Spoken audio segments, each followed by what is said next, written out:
A 5-year-old male Siberian Husky named Magnum was presented to Prime Care Animal Recovery Clinic on April 28, 2021 with a temperature of 40.5 degrees Celsius. And the owner said that the dog was active with a good appetite at home, but suddenly the dog's nose started to bleed, and so the owner immediately brought the dog to the clinic.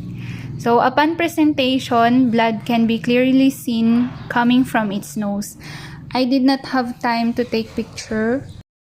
So we put some ice pack on its body to lower its temperature, and then we also gave fluids, particularly lactated ringer solution.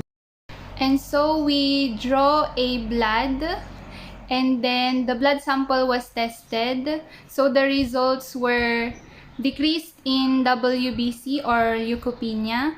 There is neutrophil or neutropenia. There is decreased in neutrophil. Decreased in RBC or anemia. There is also decreased in hemoglobin and hematocrit.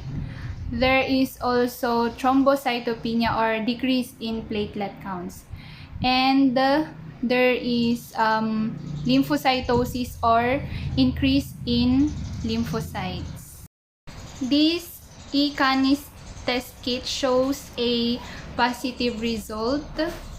So we can say that it is an ehrlichiosis.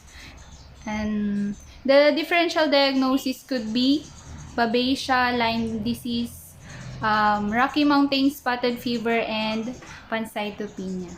So the tentative or definitive diagnosis is ehrlichiosis, since the test kit shows a positive result and there is a thrombocytopenia and leukopenia, which is also a sign of ehrlichiosis, and also the epistaxis or the nose bleeding.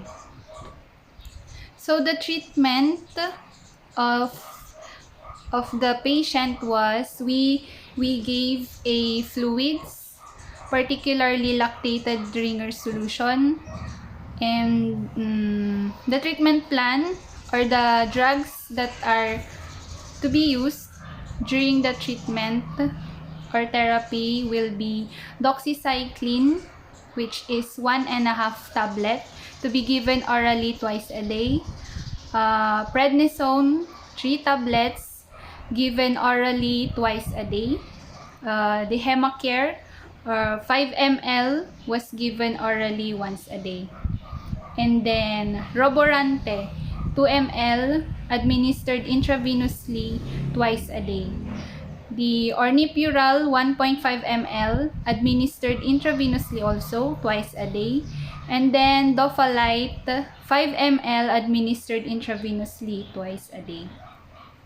So we will now be discussing the ehrlichiosis. So ehrlichiosis is a worldwide tick-borne disease caused by Ehrlichia species, which are rickettsial organisms that infect granulocytic, thrombocytic, and thrombocytic cells. The most common causative agent is Ehrlichia canis. The clinical signs is fever, lethargy, loss of appetite, mild weight loss, enlarged lymph nodes, abnormal bleeding such as nosebleeds or epistaxis as seen on the patient Magnum, or bleeding under the skin that looks like little spots or patches of bruising. Next, enlarged spleen also, pain and stiffness due to arthritis and the muscle pain. So another clinical sign is coughing, and then discharge from the eyes and or nose, vomiting and diarrhea, inflammation of the eye can also be seen. Mode of transmission of ehrlichiosis is by the brown dog tick called Rhipicephalus sanguinus. So the etiology, canine monocytic ehrlichiosis is caused by Ehrlichia canis, which predominantly involves monocytes. Although it is not considered a primary zoonosis, human infection with this agent has been occasionally reported. The treatment. So the treatment of choice for this disease is doxycycline. Supportive care may be needed, especially for chronic cases. Take note that early seronegative tests should not be considered a reason to stop therapy because antibodies may take more than a week to develop in acute cases. So prevention, tick control, dogs in areas infested by ticks should be limited from walking off trail in certain grassy areas kasi baka nandun pa yung mga ticks, and where there may be ticks in some leaf litter. So, use effective long-acting collars on all susceptible dogs. Some collars that contain Propoxur, Amitraz, or Flumethrin have proven activity against Rhipicephalus sanguinus. The prophylactic administration of tetracycline at a lower dosage is effective in preventing Ehrlichia canis infection where disease is endemic.